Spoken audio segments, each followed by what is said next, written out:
Aus der uralten Zeit. Erstens Urgeschicht von Kalrede. In alte Zeiten, wüst und grau, da waren ja noch kein Menschen da, wo heut die Palzleite waren mehr und alles war noch kahl und leer. Auf einmal, da hat's tief gekracht, ein Buckel hat die Erd gemacht und Schwarzwald, Odewald und Hart waren hoch und ewe wie a Kart. Und wieder noch Millionen Jahre, wie als noch war kein Mensch geboren, hat's wieder in der Erd gerumpelt, s Land hat sich gedehnt und is geschrumpelt.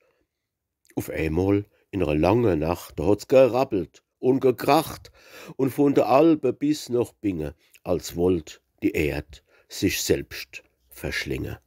Da is der Boden nun gesunken und alles hat noch Schwebel gestunken und lang und breit und kolossal hat sich gebildet a riesiges Tal.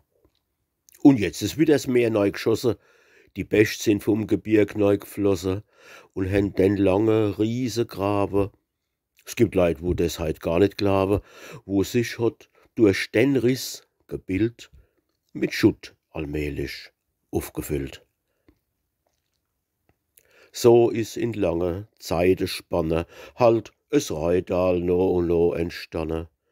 Und mittendrin, als Mist's so sei, strömt durch die Ebene heut der Rhein. Und wer's nicht glaubt, der kann jo fragen, die Heidelberger Geologen.